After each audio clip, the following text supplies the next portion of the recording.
tardes a todos. Antes del comienzo de nuestra última clase, me pareció interesante compartir con ustedes el planteo para el año próximo, dado que me parece que en el curso hay mucha gente que fue entrando y saliendo, entonces por ahí que todos tengamos la misma información al respecto, ¿sí? Este es un curso virtual que dura 1 hora y media, que sale todos los martes a las 4 de la tarde por Google Meet. Es una actividad libre y gratuita del MACSUR. El año próximo, el 1 de marzo, va a estar abierta la inscripción a la segunda parte de este curso, y el inicio del curso va a ser el martes 16 de marzo a las 4 de la tarde, como siempre. El curso va a continuar siendo remoto, más allá de cuáles sean las mejores circunstancias que podamos pensar para marzo próximo. Y esa segunda parte del curso consiste en este programa que comparto acá en pantalla, y que es un recorrido por el siglo XIX, perdón, XX y el poco rato del XXI que estamos transitando, ¿sí? Son 14 clases en total, con la dinámica que ustedes ya conocen, en donde vamos a abordar estos periodos a partir de estas secuencias que nos van a ir llevando del academicismo a las vanguardias, y de las vanguardias a la modernidad y a la contemporaneidad.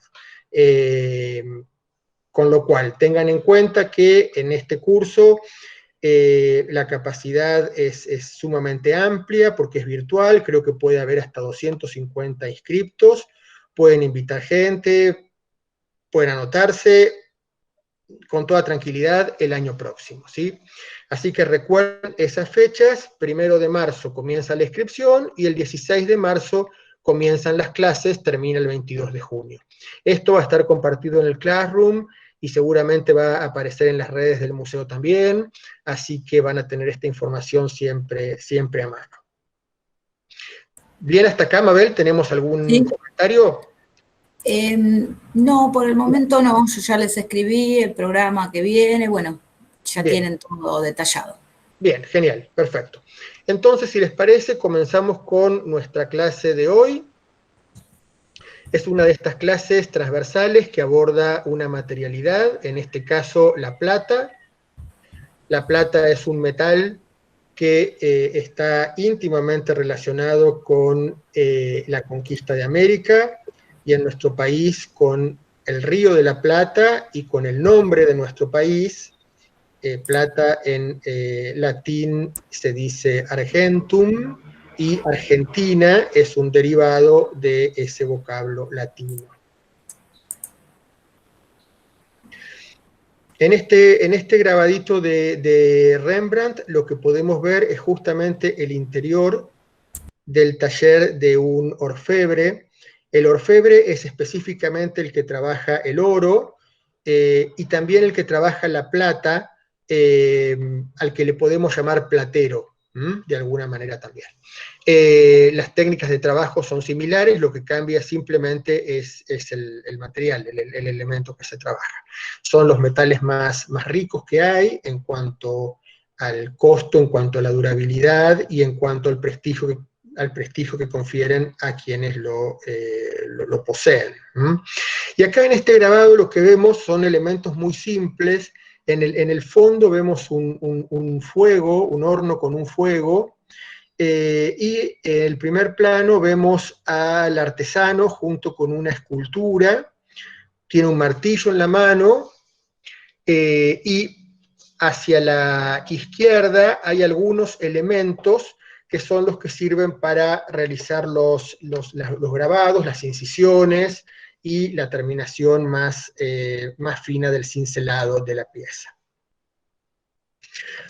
Piezas de ese tipo, como las que veíamos en el grabado de Rembrandt, podemos encontrar en la antigüedad griega, como estas pequeñas esculturas realizadas en plata, en este caso del dios Apolo, en donde podemos nuevamente constatar todas las características del arte griego y las preferencias del arte griego por la representación del cuerpo humano y por el desarrollo en la representación de una anatomía completamente idealizada, buscando el movimiento, buscando el naturalismo de la pose del representado. Esto mismo lo encontramos en esta pequeña escultura también de una Venus. En general, en la antigüedad, la mujer no era representada desnuda, eso sucede en Grecia en algún momento, pero en general la mujer siempre va a ser representada vestida. Y esta escultura nos permite, cuando vemos la espalda sobre todo, ver de algún modo la dureza del molde en el cual se trabaja la pieza.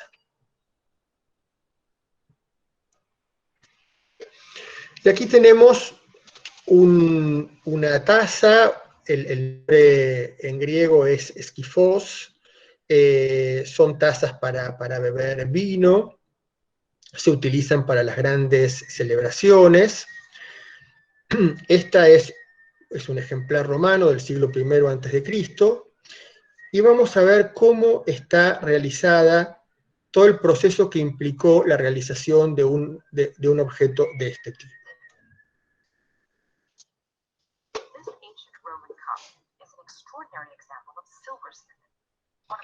Este es un ejemplo que está en el Getty Museum.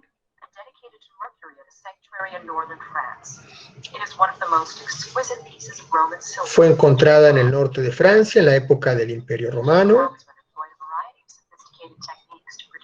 y está fabricada en varias partes distintas. Un recipiente interior, el pie y las asas.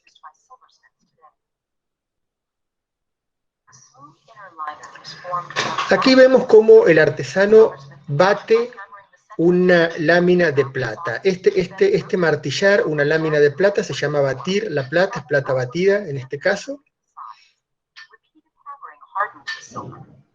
El metal se va moldeando a fuerza de calentarlo y volver a enfriarlo para que sea justamente más maleable.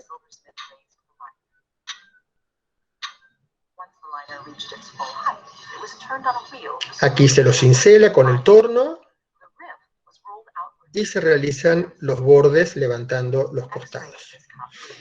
Nos cuenta el video que a partir de un rayo X que se le hizo a la pieza se encontró una marca que habla de la pureza del metal utilizado.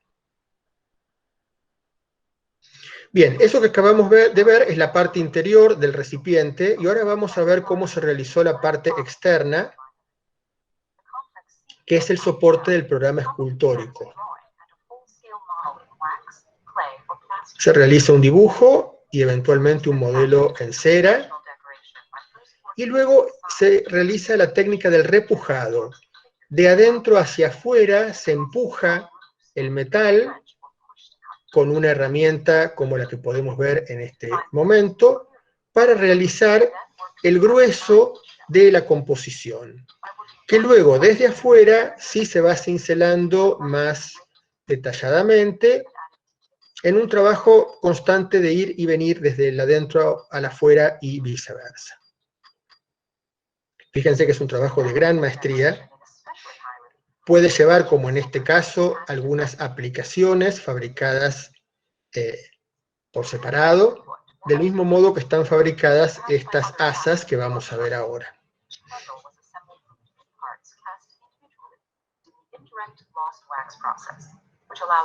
El sistema que se va a utilizar acá, nosotros ya lo conocemos de nuestra clase de bronce, y es el sistema de fundición a la cera perdida, en este caso a través de un molde que va a ser reutilizado. Acá lo están completando con cera.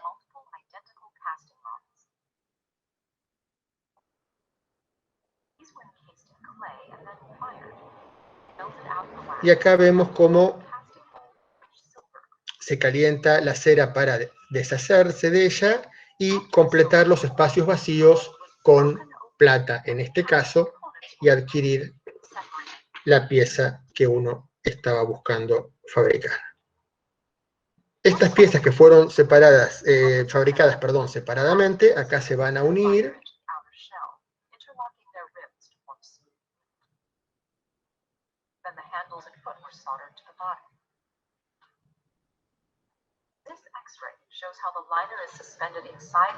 Podemos ver por también rayos X el interior separado del exterior. Y acá la decoración final, además del bruñido de la plata, es la aplicación de oro combinado con mercurio. Van al horno, el mercurio se evapora y el oro queda adherido a la superficie del metal en los lugares en donde fue aplicado.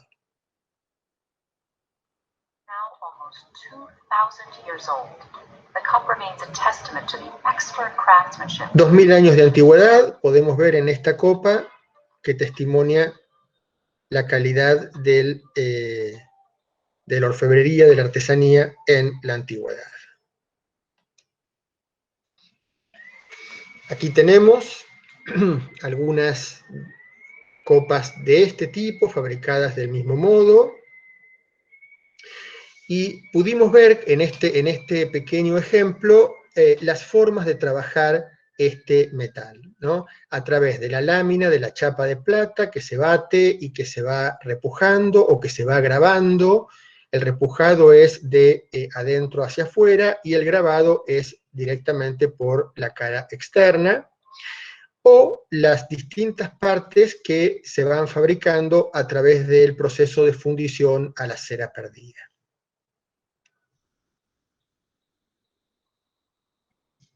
Acá podemos ver un poquito más de cerca en particular de esa pieza. Fíjense la calidad del cincelado, la nitidez que tienen esas hojas y esos frutos, las aves y los personajes que están ahí dando vueltas.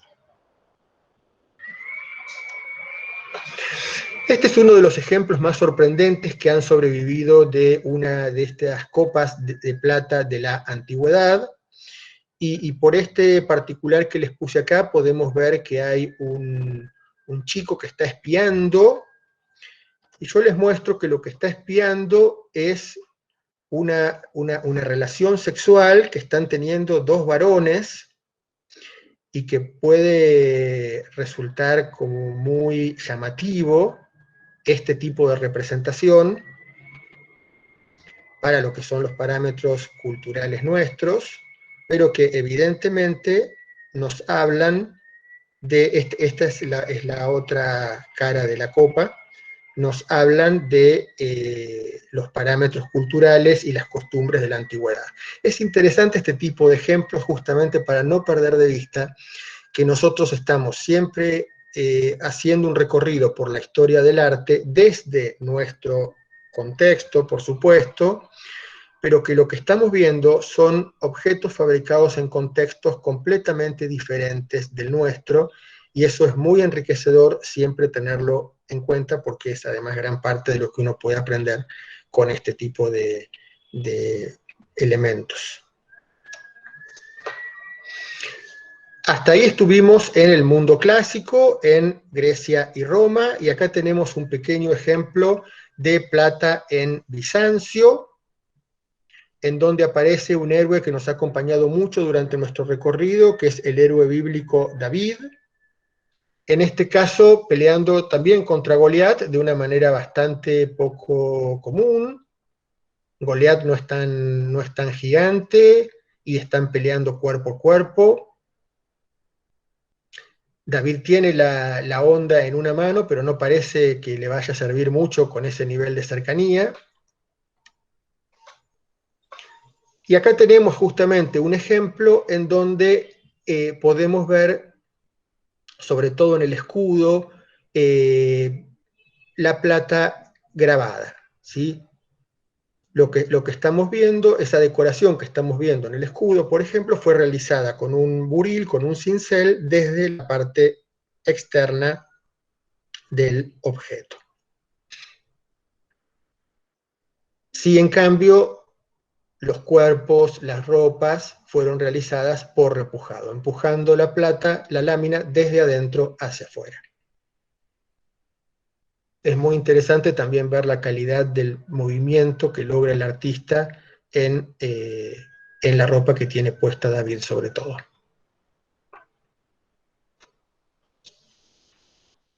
Y también, estos platos y estas cucharas son partes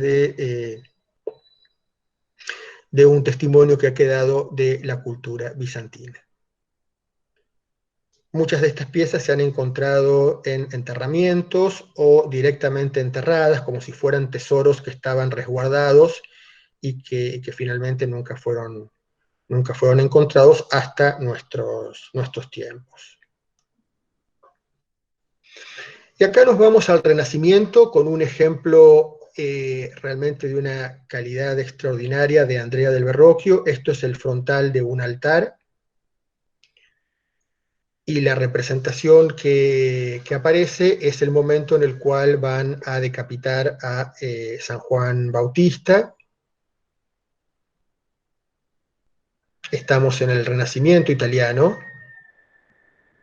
en esa primera parte del Renacimiento italiano. Y acá tenemos un particular del verdugo, ¿sí?, que aparece prácticamente desnudo y de espaldas. Y también tenemos, porque ha sobrevivido, el modelo en terracota que realizó el artista, ¿sí?, para que luego el orfebre que realizara la pieza pudiera replicar ese mismo tipo de composición. Fíjense también la calidad del cincelado, cómo están marcados los dedos de los pies, los tendones, los músculos. Es realmente fantástica la calidad y la exactitud que hay, la claridad que aparece en la representación.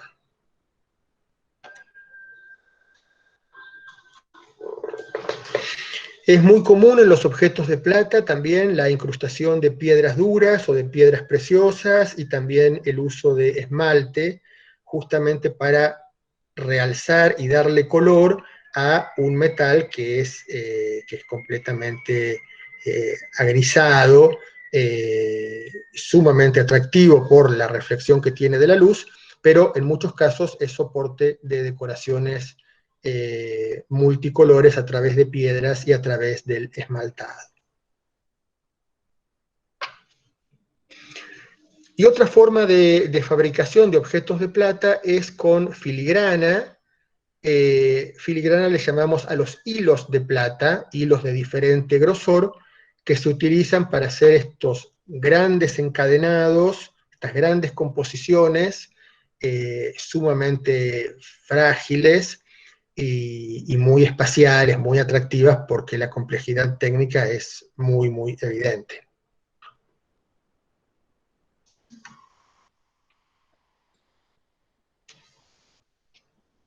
Miren, acá nos acercamos a la pieza justamente para poder ver el intrincado de hilos que van y vienen de distintos grosores, componiendo la totalidad del cuerpo en estas especies de armazones, de contenedores de cada, en este caso, lóbulo de filigranado, que son esos marcos superiores, inferiores y laterales que podemos ver que componen cada uno de los gajos de la pieza.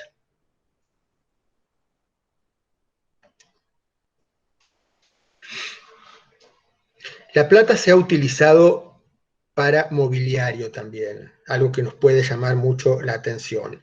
En este caso tenemos una papelera andaluza, el mueble está realizado en madera y con chapas de plata repujadas y grabadas se realiza un enchapado de esa estructura inicial de madera. Acá ya estamos en pleno Imperio Español, con las minas de plata del Perú y de México trabajando en su máxima capacidad. Aquí tenemos una mesa. También el tablero es de madera y está revestido con una chapa de plata, y las patas son de metal y están revestidas con una chapa de plata. Por supuesto que estos muebles pertenecían a la altísima nobleza, fueron bastante habituales en el siglo XVI y XVII, pero en la actualidad han sobrevivido muy pocos, porque este tipo de muebles era una reserva de capital, de alguna manera. En lugar de tener la plata guardada en una caja fuerte, tenías la plata guardada acá, exhibida, expandida en un mueble, y cuando eso se necesitaba, se fundía el mueble, ¿sí? Eso sucedió con todo el mobiliario de Versalles, por ejemplo, que originalmente era de plata. Aquí tenemos el tablero de esa mesa que acabamos de ver.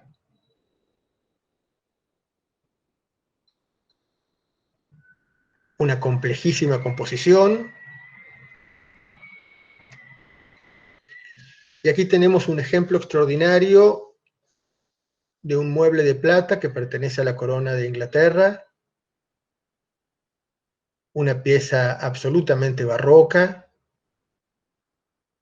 por el movimiento que podemos ver en la chambrana, en las patas, y además por el lujo increíble que trasunta y esta luminosidad que seguramente generaba con el intercambio de la luz natural o de la luz artificial. Aquí tenemos otro conjunto de muebles. Estos pertenecen a la corona de Dinamarca, y son los pocos ejemplos que se han salvado de ser fundidos en épocas de crisis, de guerras.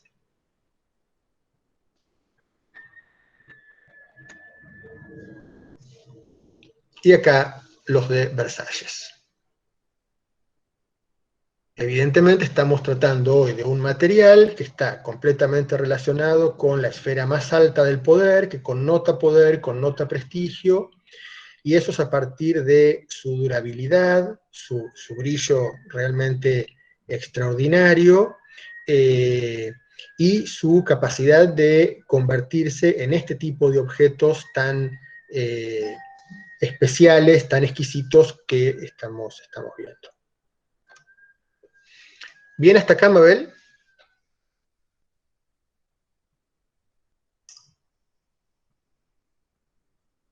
Mabel, ¿me podés escuchar? Tenés el micrófono apagado, Mabel.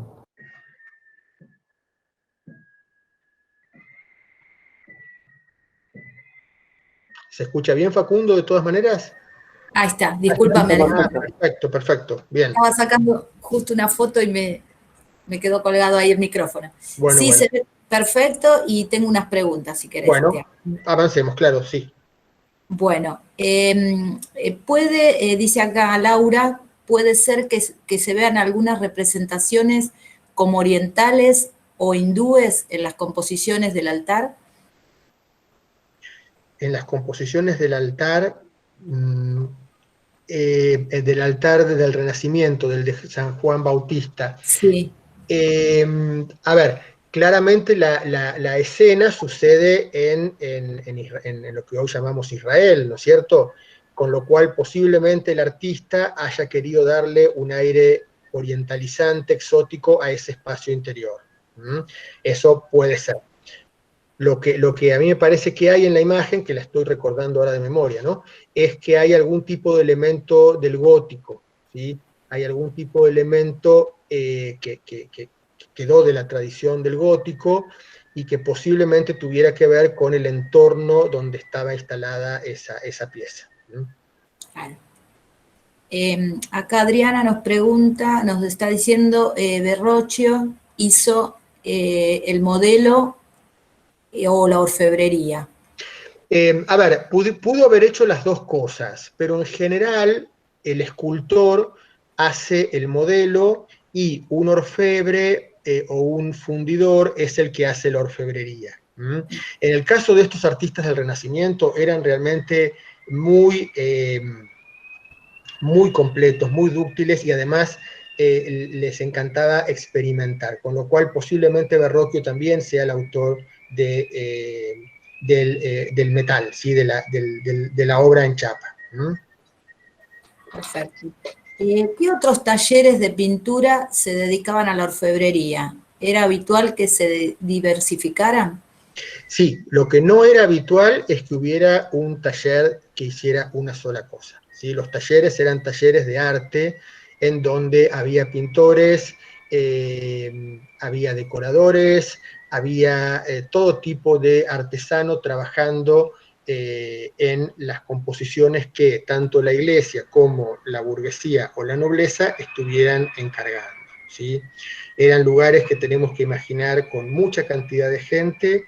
La mayoría de las piezas que nosotros vemos no fueron realizadas por una sola persona. Si tomamos como ejemplo una pintura, por ejemplo, pensemos en el soporte, ya sea de tela o ya sea de tabla. Eso requiere toda una preparación que no la hace el artista, la hacen oficiales que están trabajando en su taller, ¿sí? Ya sea conseguir la tabla o conseguir la tela y luego imprimirla para que el artista luego sí pueda venir y trabajar artísticamente sobre ese soporte. Lo mismo pasa con todos los colores, ¿sí? Los colores, ustedes saben que el recorrido que hicimos nosotros por la historia del arte abarca una temporalidad donde no existía la librería a la cual ibas a comprar los colores, ¿sí? Entonces había que fabricarlos individualmente en los talleres a partir de pigmentos. El tratamiento de los pigmentos y la mezcla con aglutinantes, por supuesto que era una gran tarea que llevaban a cabo oficiales también que trabajaban en los talleres. Si hablamos de la escultura, ya sea en madera, en mármol o en metal, lo mismo, toda la complejidad del trabajo con esos elementos. Con lo cual los talleres eran realmente grandes lugares donde confluían muchos saberes diferenciados que luego terminaban amalgamándose en lo que nosotros llamamos la obra de arte. Pero más allá de que la pintura sea de tal o cual artista, todo ese objeto está recorrido por una enorme cantidad de manos distintas. Perfecto. Y te hago una más. Sí. Roxana nos dice si la plata era provista desde las colonias o después del descubrimiento de América o de dónde más. A ver, como nosotros pudimos ver en este recorrido, en lo que hoy es Europa, siempre se conoció la plata, se la utiliza, tenemos rastros acá que hemos mostrado desde la antigüedad en adelante. Lo que va a significar la conquista de América y el descubrimiento de las minas de plata en México y en Perú es una enorme sobreabundancia de este material, que era un material escaso. Esa sobreabundancia va a generar una enorme riqueza que se va a concentrar justamente en el imperio. Lo muy interesante del texto que les dejé de Tandener es justamente que habla de esa transferencia de recursos originaria de la colonia al imperio, a la capital. O sea, lo que se produce en América es una enorme, tremendamente enorme extracción de riqueza. Eso es lo que va a marcar el periodo colonial. Y esa extracción se realiza principalmente a partir de la explotación de la población originaria, que va a ir muriendo y descendiendo de una manera realmente escandalosa. ¿Se sigue escuchando, Mabel? Sí. Roxana nos pregunta si los talleres como el de Verrocchio se ocupaban de la orfebrería y qué otros puede haber. A ver, que yo recuerde, por ejemplo, está el de Cellini, ¿no? Benvenuto Cellini es un enorme artista del último Renacimiento y del Barroco. Borromini, por ejemplo. También también Leonardo ha hecho alguna obra en bronce, y cada tanto aparece así alguna obra por ahí muy perdida, de alguien que tenemos catalogado principalmente como un pintor. Y por supuesto que hay cantidad de piezas que son más pequeñas y que son anónimas, más allá de que a lo mejor muchas de ellas, por la calidad que tienen, generan sospechas de que fueron realizadas por un gran maestro. ¿Mm? Perfecto. Bueno, no hay ninguna otra pregunta por ahora. Bien, seguimos. Entonces, en este, digamos, contexto de utilizar la plata como un marcador de poder, de lujo y de distinción, va a aparecer una enorme producción de gran calidad de este tipo de elementos para la mesa en Francia y en Inglaterra, que van a ser en ese momento los líderes mundiales, ¿sí? La plata no, esto que estamos viendo, por ejemplo, es un objeto de plata, ¿sí? Es una legumbrera de plata, perfecto. Pero la totalidad del material que estamos viendo no es plata. La plata se trabaja siempre asociada con otros minerales que la fortalecen, que fortalecen su cuerpo. Se suele trabajar la plata con estaño y con cobre. Entonces, el gran inconveniente es saber cuánta cantidad de elementos que no son plata tiene esta composición. Lo mismo pasa con el oro, ¿no? Si uno quiere comprar algo de oro, va a la joyería y le dice, pero este oro, ¿qué calidad tiene? Porque uno ve un objeto, pero no sabe la calidad del metal con que se hizo. Para eso se inventaron las marcas, ¿sí? Los objetos de oro y los objetos de plata suelen llevar marcas que se llaman contrastes y que lo que certifican justamente es la calidad de ese metal, no la calidad artística, sino la calidad del metal que tenemos adelante. En esta pieza que estábamos viendo podemos ver justamente cuáles son esas marcas. Las marcas pueden aparecer en muchos lugares diferentes de la pieza, suelen ser muy pequeñas, hay que mirarlas con lupa y evidentemente hay que saber interpretarlas. Para eso existen estos libros, que son los libros de contrastes, donde uno puede cotejar los sellos que tiene la pieza en cuestión con esta guía de distintos sellos. Por ejemplo, en la foto pequeñita que está en el centro de la diapositiva, que corresponde a esta pieza que estamos analizando, podemos ver un león que está pasando, ¿sí?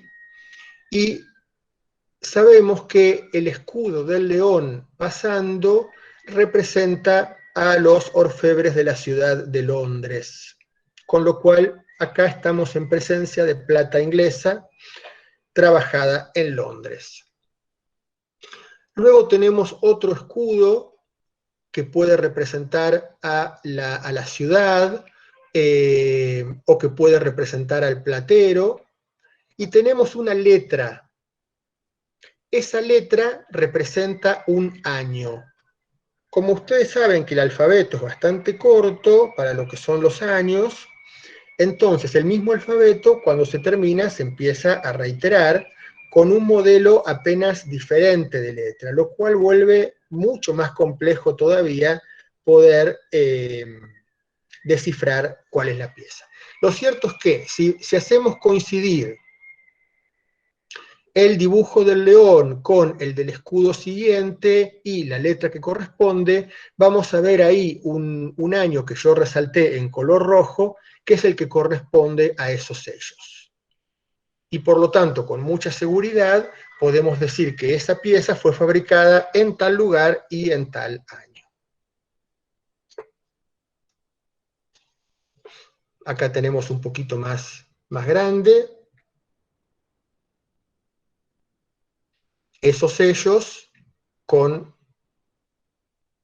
ese contraste. Esto se los traigo a modo de que, digamos, podamos conocer la existencia de estos contrastes, y que estos contrastes tienen una lectura muy, muy científica, podríamos decir, que lo que hacen es certificar la calidad de ese material, y muchas veces también quién fue el que fabricó ese objeto, dado que a estos sellos que les estoy mostrando en esta diapositiva se le pueden agregar sellos del fabricante. Cuando salimos del barroco y entramos en el neoclásico, este tipo de objeto suntuario continúa,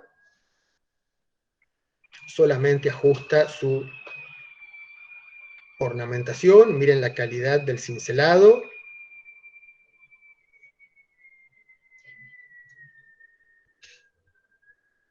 También en esta pieza.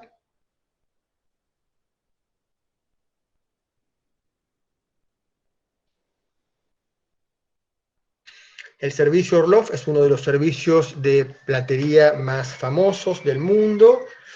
Se lo encargó la emperatriz Catalina de Rusia para regalárselo a uno de sus amantes, el conde Orlov, y es un servicio extraordinario, justamente del periodo neoclásico, de una inmensa cantidad de plata, realizada por orfebres franceses. No de esta pieza, pero de una similar, realizada en Birmingham en este caso. Les voy a proponer también que podamos analizar las marcas que aparecen. Ven que acá aparece un ancla, aparece también el león que está pasando, que significa Inglaterra, el ancla significa Birmingham, la letra W seguramente nos va a marcar el año, y la MB podemos ver que corresponden a Matthew Bolton, que es en este caso la empresa que se dedicaba al menos a comercializar este tipo de elementos. Si con esta información recurrimos a nuestra guía, vamos a encontrar el león de Inglaterra, el ancla, perdón, de Birmingham, y la W para el año 1794, en que fue fabricada esta pieza.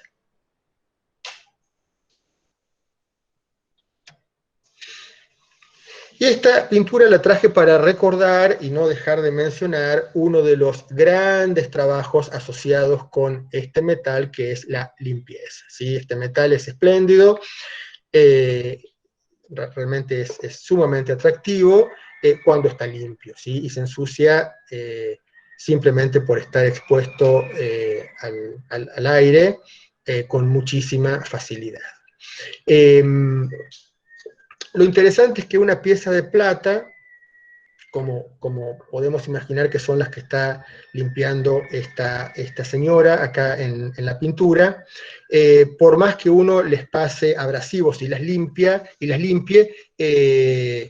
toda la pieza es de plata, es sólida, con lo cual en ningún momento la pieza se va a lastimar. Ahora, eso no sucede con las piezas que no son sólidas de plata y que están plateadas, es decir, que están recubiertas exteriormente con un baño de plata. Que son estas piezas que se fabricaron a partir principalmente del siglo XIX en grandes cantidades para abastecer justamente un mercado burgués sumamente creciente. Estas son piezas de mucha calidad, pero si uno se pusiera a lustrarlas con un esmero desmedido, seguramente al cabo de un par de años se quedaría con una superficie que no es de plata. Puede ser de níquel, puede ser de algún otro metal, puede ser de bronce. Lo mismo pasa con esto.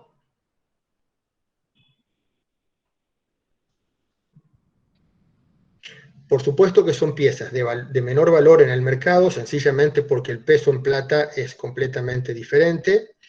Eso no necesariamente quiere decir que artísticamente sean de menor valor, y sí podemos estar prácticamente seguros que las piezas plateadas son piezas fabricadas industrialmente, es decir, que no existe una unidad única de esa pieza, que seguramente se han fabricado en serie. Pero como pueden ver, realmente el lujo, la calidad, no necesariamente varía en relación con lo que vemos. Odiot es uno de los grandes plateros franceses. Todavía continúa abierta esa manufactura, como tantas otras. Fíjense en los paños y en las alas de los ángeles que sostienen el cuenco superior, la calidad enorme del cincelado, lo mismo en las patas y en la guarda y las pequeñas asas con forma de cisne. Es muy interesante poder justamente hacer hincapié en lo visual, en el elemento de calidad, porque es un elemento que solo se aprende mirando. Entender, poder distinguir un objeto de calidad de otro que no la tiene, es a partir de lo mucho que uno ha mirado y ha pensado esa mirada.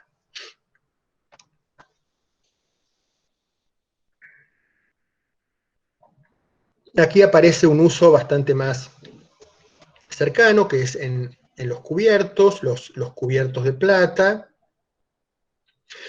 pero que me interesó traerles este ejemplo y los que siguen, porque uno de los acabados de superficie de la plata es el dorado, es decir, que un elemento de plata puede acabar con un baño de oro, para justamente resaltar el lujo y lo suntuario de ese elemento, ¿sí?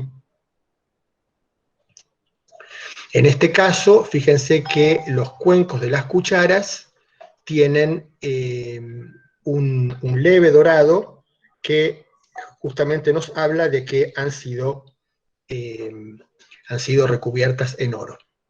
Lo cual, en un plano de un refinamiento así muy excesivo, es no conferirle a la comida el gusto del metal, dado que el oro justamente es un metal mucho más insípido que la plata.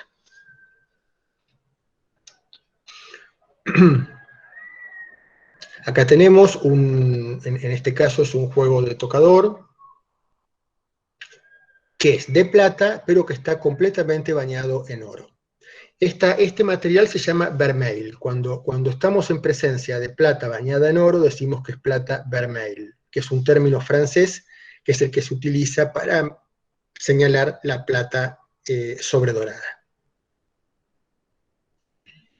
Se utiliza mucho en joyería también. Miren, tomé solamente la jarra, el aguamanil de ese conjunto, para mostrar los sellos, así como el león es el sello que distingue a la plata inglesa, el gallo es el elemento que distingue a la plata francesa. También lo va a hacer la cara de Minerva, ¿sí? En algún otro momento. Y muy especialmente traje este ejemplo holandés, porque durante el barroco los holandeses inventaron un estilo único, un estilo decorativo único, que lo podemos ver muy bien en esta pieza. Se llama estilo auricular.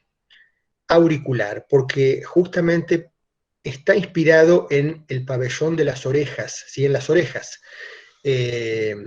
Unas orejas acá que podríamos decir, imaginar completamente enrevesadas, enroscadas, sumamente trabajadas, pero que en el contexto del barroco, que trabajaba la curva y la contracurva, la letra C, como digamos, el patrón compositivo que iba y venía en todas direcciones para organizar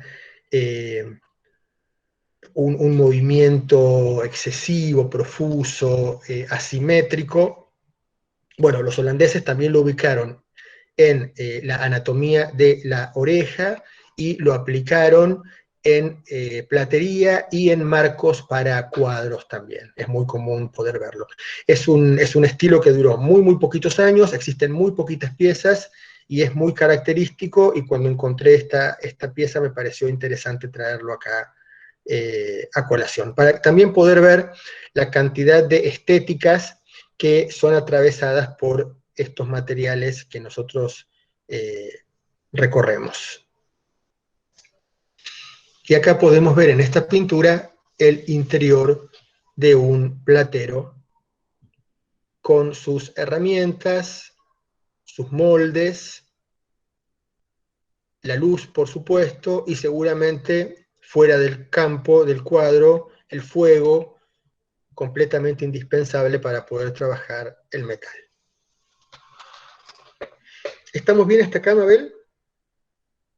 Sí, todo en orden. ¿Tenemos Sí, alguna sí. pregunta? No tengo preguntas. Hay comentarios de, por ejemplo, los modelos de las soperas que le hacen, que las vio de sus abuelos, por ejemplo, Ana María, que que se haya visto también inspirado en la época de antes, ¿no es cierto?, los modelos, pero son comentarios, no hay preguntas. Bueno, justamente nosotros durante todo el siglo XX, o para las abuelas como mucho más mayores, que por ahí son de fines del siglo XIX, o cosas que vienen de fines del siglo XIX, en nuestro país ha habido una enorme cantidad de piezas de procedencia inglesa y francesa, que son las mejores calidades de plata y de metal plateado también, y son, bueno, si uno va a San Telmo, por ejemplo, es muy común ver una enorme cantidad de este tipo de piezas. Sí. Por supuesto que ahí el problema está con la calidad de este tipo de piezas, que no todas son buenas, y el estado de conservación muchas veces también. Sí, acá Roxana nos dice que le interesó mucho lo de la letra C como Ujú. patrón compositivo y si lo podrías volver a explicar. Sí, claro.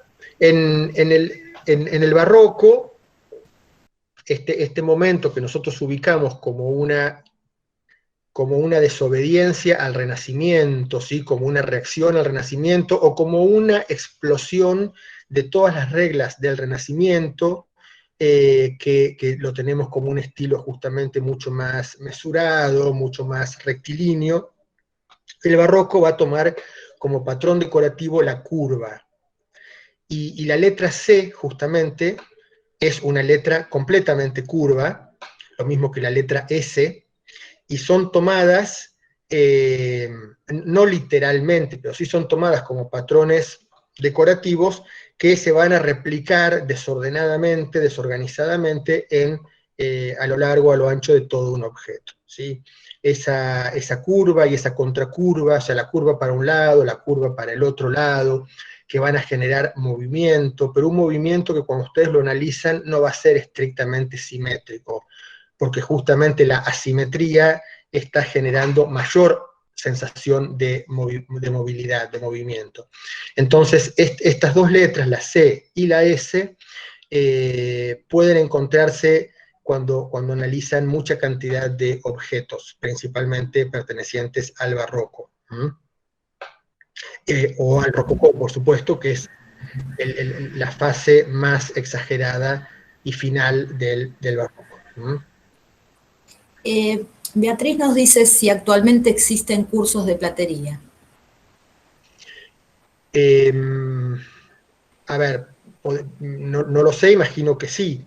Eh, estos cursos los podemos encarar desde dos lugares distintos. Uno es ir a trabajar con el metal, ir a aprender a trabajar con el metal para hacer lo que uno quiera fabricar en ese metal, y otro es un curso teórico como este para simplemente conocimiento de esto. La verdad es que no estoy al tanto de que existan. Ahora, hay muchos plateros en Argentina, y seguramente algunos darán clases, sí, estoy casi seguro que sí.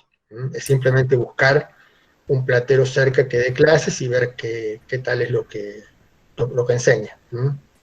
Claro, Roxana dice que cursos de orfebrería sí conoce, que hay Bueno, gente que ha hecho. bueno, en orfebrería también depende cómo sea cada curso, pero eventualmente es un curso donde se puede trabajar o aprender a trabajar la plata. Claro, Eh, perfecto. por supuesto que la orfebrería todo sucede en un tamaño sumamente diminuto, sumamente mínimo, pero los procesos de fabricación son los mismos. Antiguamente en las escuelas profesionales, hace mucho tiempo, se enseñaba orfebrería y yo tengo pulseras hechas por mi tía que era inspectora de enseñanza técnica y las hacían en la escuela. Sí, exacto, Mercedes, las escuelas industriales, por ejemplo, trabajaban todo este tipo de materialidad y en muchas casas solía haber muebles de hierro o muebles de madera o cosas fabricadas en prácticos de alumnos de las escuelas que tenían una calidad realmente sorprendente, una calidad muy, muy buena. En la actualidad las escuelas, por sus técnicas, evidentemente siguen trabajando y produciendo cosas. Yo no estoy muy al tanto de ese tipo de enseñanza, con lo cual ahí les debo un asesoramiento en relación a dónde poder ir también, o a dónde se están produciendo estos saberes en la actualidad. Me parece que justamente gran parte de estos oficios se han perdido o se han limitado muchísimo, y un programa que tenemos el año que viene con el museo es empezar diálogos que crucen arte, que crucen una clase como esta, por ejemplo, con gente que fabrica, que trabaja estas materialidades, para que podamos generar un cruce de saberes y también darle mayor difusión al aprendizaje de los oficios. Es un tema que nos interesa mucho y que es un proyecto que venimos pensando y que tenemos ganas de poder concretar el año próximo en Maxur. Acá Patricia nos dice que Pallarols es un orfebre y cree que el hijo es el que da clases, que es de Banfield. Pallarols es una dinastía de orfebres. Sí. Son los orfebres que realizan el bastón de mando presidencial, por ejemplo. Sí. Y sí, seguramente den talleres y den cursos, no me cabe duda. Hay libros que ha editado Pallarols con producción. Hay muchos plateros en Argentina. Lo que tenemos que tener siempre cuidado y aprender con estas clases es lo que nosotros llamamos el estilo, ¿sí? Todas las piezas que nosotros venimos viendo en esta clase y en cualquiera de las anteriores son piezas que, desde el punto de vista artístico, fueron nuevas en su época. Y lo que la hace en la actualidad una pieza de museo o una pieza justamente en una clase como la nuestra, para poder hablar sobre arte, es ese carácter innovador, ese reflejar el espíritu de su tiempo que tiene esa pieza. Dicho esto, es para que nosotros, cuando veamos a un platero, veamos qué es lo que está trabajando. Si sigue copiando piezas que fabricaron hace un siglo atrás, o si está incursionando en estéticas contemporáneas. Cualquier objeto, supónganse este objeto, con los sellos de 1614, yo imagino que es un objeto que en el mercado tiene un valor muy alto, que a nosotros nos vendría sumamente bien poder venderlo en esta época del año, por ejemplo, ¿no? Nos cambiaría todo el año que viene seguramente. Ahora, este mismo objeto fabricado en el 2020 no tiene el mismo valor. Aunque sea fabricado del mismo modo, no tiene el mismo valor, porque lo que lo hace costoso, lo que lo hace único en el mercado, es justamente la disrupción, la novedad que planteó y que entonces ese objeto representa en su época. Este objeto que estamos viendo es un objeto de esa estética auricular. No está hecho al estilo de la platería holandesa del siglo XVII. Eso es muy importante tenerlo en cuenta cuando uno anda en temas de antigüedades, ¿sí? o de objetos del pasado. Tener en cuenta, o de objetos del presente también, ¿no? Porque estábamos hablando de los plateros contemporáneos. Tener en cuenta qué tipos de cosas fabrican. Lo que los hace importantes debería ser un gran manejo técnico, artesanal del oficio, junto con una propuesta estética acorde a la época. Cuando eso no se da, por muy bueno que el artesano sea, no tenemos un platero de primer nivel. O no tenemos ninguna artesanía que me digan de primer nivel. Por eso es muy interesante armar un diálogo entre estos oficios y el arte, para poder reconectar situaciones que con la explosión del mercado de masas en el siglo XX y anteriormente en el XIX, con la explosión de la revolución industrial a gran escala, se fueron rompiendo cada vez más. ¿Bien hasta ahí? Sí, perfecto. Bien, genial. Nos vamos de Europa y entramos en América, y vamos a entrar en la América precolombina, en donde el trabajo en plata no fue el más abundante, no fue tampoco el más valorado, a pesar de que conocían el metal y lo trabajaban excelentemente bien. Ya vimos cómo los textiles eran sumamente más valorados que cualquier elemento de plata o de oro, lo mismo el jade en Mesoamérica, pero vamos a hacer un pequeño recorrido por algunos elementos que tenemos de la América precolombina realizados en plata, como este par de instrumentos musicales, por supuesto que ceremoniales, en donde podemos ver la serpiente que nos acompañó durante varios recorridos por la América precolombina. Acá tenemos un vaso que está repujado. Fíjense que las técnicas de trabajo son similares. Es la chapa de plata que se trabaja desde adentro hacia afuera o desde el exterior.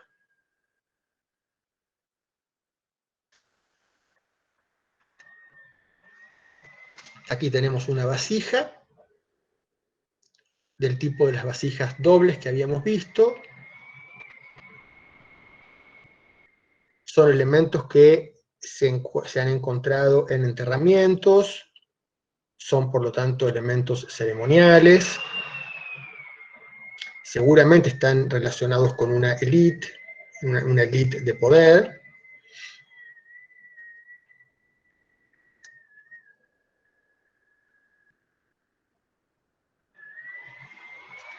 Y como muchas piezas de cerámica que pudimos haber visto, toman el contexto de fauna y flora como elemento de representación.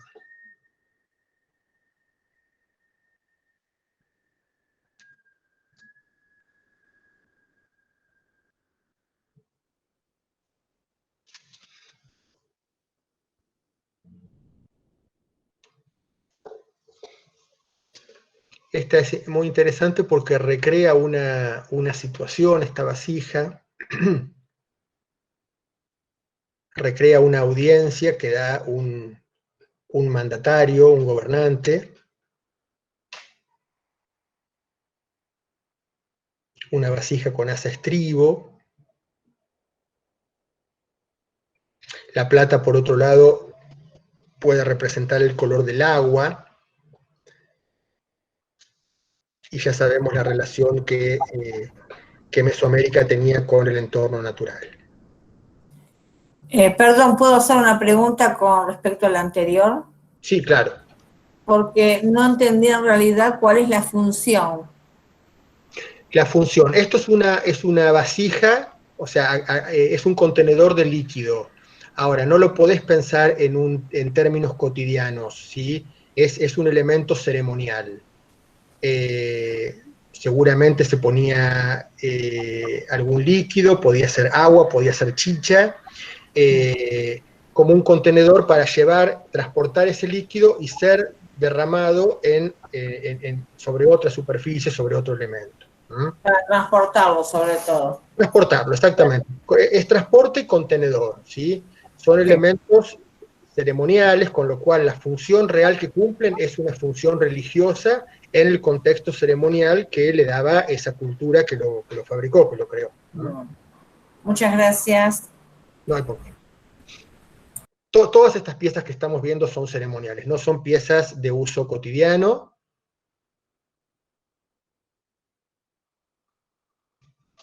Este disco también es fabuloso. Podemos ver el repujado de una enorme cantidad de figuras humanas que están separadas una de otra a partir de distintos elementos zoomorfos. Con este decorado de horror al vacío que muchas veces tiene la cultura precolombina.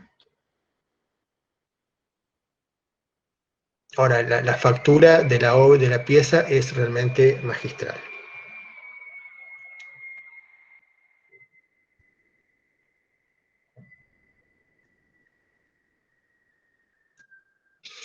Y acá sí tenemos elementos ornamentales que también fueron encontrados en tumbas, o sea, posiblemente fueran ornamentaciones que se utilizaban durante alguna ceremonia en particular y que al momento del enterramiento el propietario también era enterrado con esos elementos. Es un pectoral hecho con láminas de plata,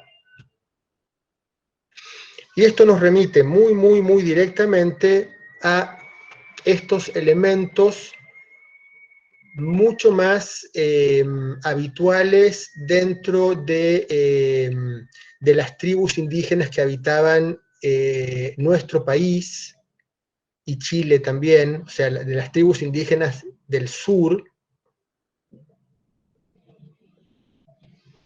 que son pectorales y adornos en plata, en donde aparece la cruz no necesariamente como un elemento religioso, sino la cruz en el sentido inca de los 4 puntos cardinales del imperio, los 4 caminos.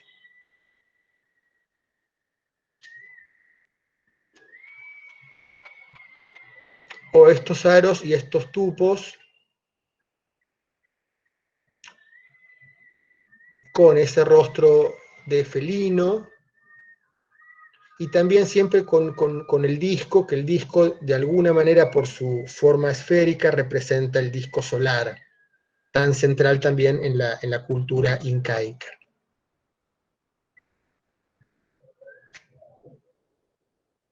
Un tupo mapuche, esto es para prender las vestiduras, ¿no es cierto? Y directamente entramos entonces en el arte colonial, americano, sudamericano concretamente, que nosotros recorrimos en la clase pasada con pintura principalmente religiosa, y acá lo que podemos ver son unos marcos fantásticos, sumamente ornamentados, que acompañaban esas pinturas y que en muchos casos, hay que decirlo, es más valioso el marco que la obra que tiene en el interior.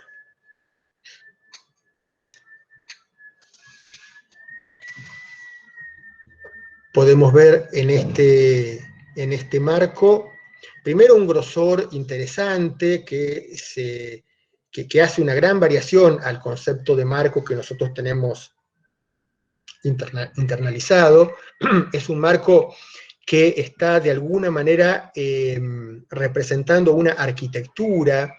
Fíjense que la parte inferior parecería ser una pila de agua bendita, sobre la cual está apoyada esa imagen, rodeada de dos columnas salomónicas, 2 columnas trenzadas.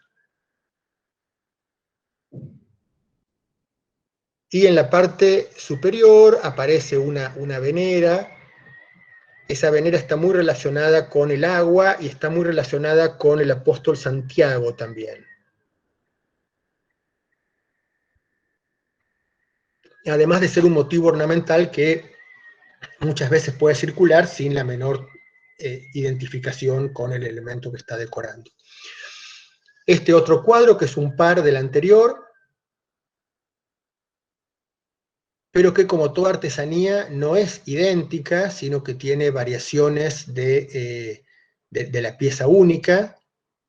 Acá tenemos también chapas repujadas, sin ninguna duda, por orfebres coloniales, en el sentido de orfebres nativos. Y acá tenemos la plata de verdad, el mineral, que es la parte más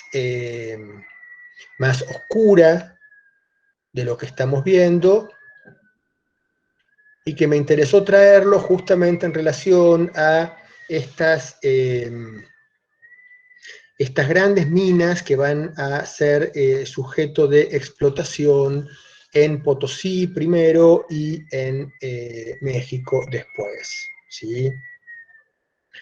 La Villa Imperial de Potosí fue durante todo el siglo XVI, en primer lugar, la quinta ciudad del mundo por el número de su población, y fue el mayor productor mundial de plata. Por supuesto que la plata era transferida directamente a España. En esa época se descubren también minas de plata en México, y se descubre que la veta de la plata es de mejor calidad, es decir, que hay que trabajar mucho menos el mineral para conseguir la plata, con lo cual las de México van a terminar teniendo una importancia mucho mayor que las de Potosí.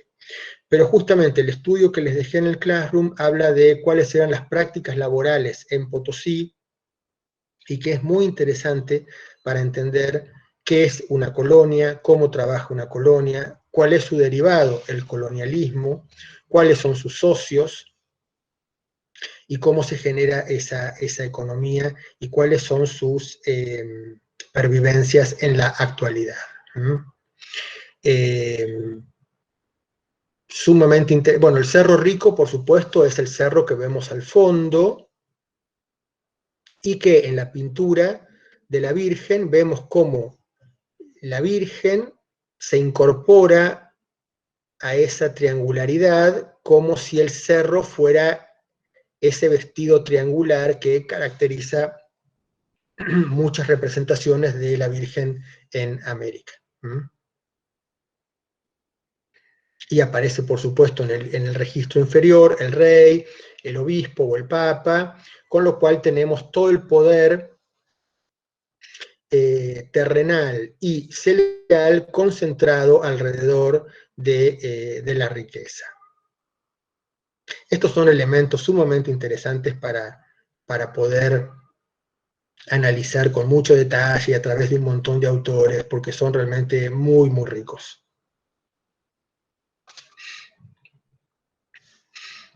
Esta es una figura ornamental,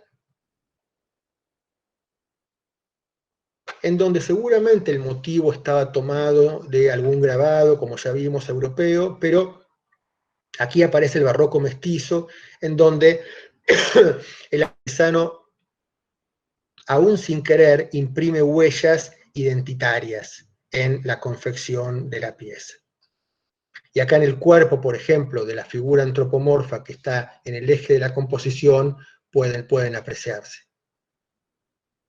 La calidad de la pieza es extraordinaria.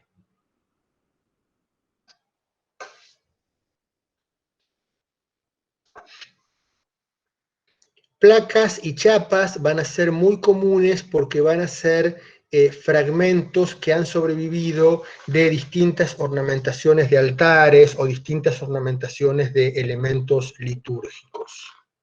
Fíjense que en esta chapa aparecen 3 ángeles rodeados de una enorme cantidad de follajes y roleos. Lo mismo en estas.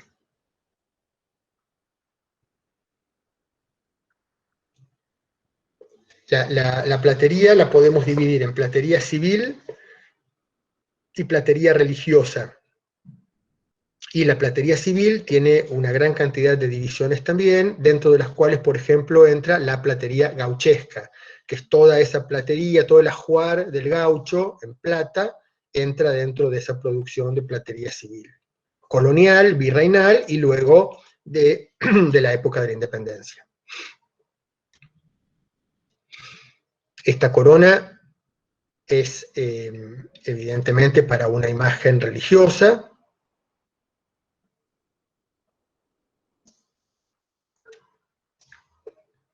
Aquí tenemos un limosnero, que es un recipiente para recoger la limosna, y las iniciales que podemos ver son AM, que es Ave María.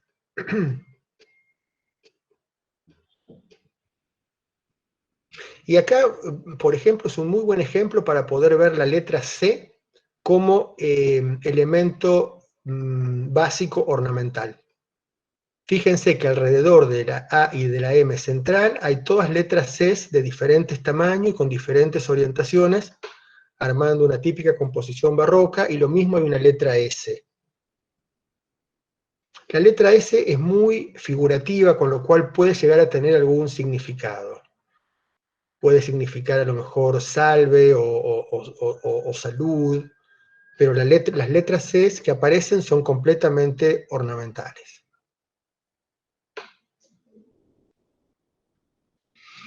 Y acá aparece un misal, o sea, las tapas de un misal. IHS es el comienzo del nombre de Jesús, es el emblema también de la Compañía de Jesús, con lo cual en muchas producciones misioneras sudamericanas habla de objetos procedentes de las misiones jesuíticas. Cuando abrimos esta tapa nos encontramos con el libro que había que seguir para poder rezar la misa. La misa se rezaba en latín y cada uno la seguía de la forma en la que podía.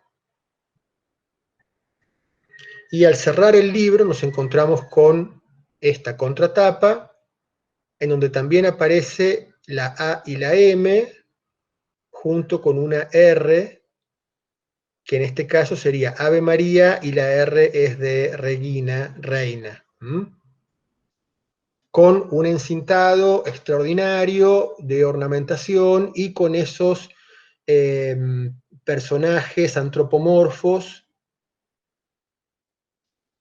tomados del Renacimiento y del Barroco europeos, pero completamente transformados estéticamente en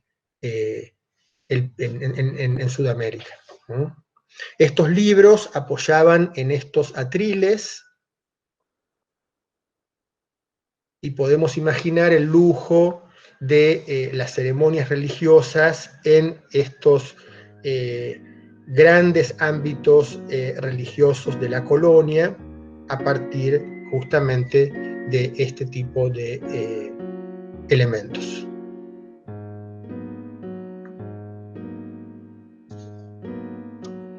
Y hasta acá llegamos con nuestra clase de hoy.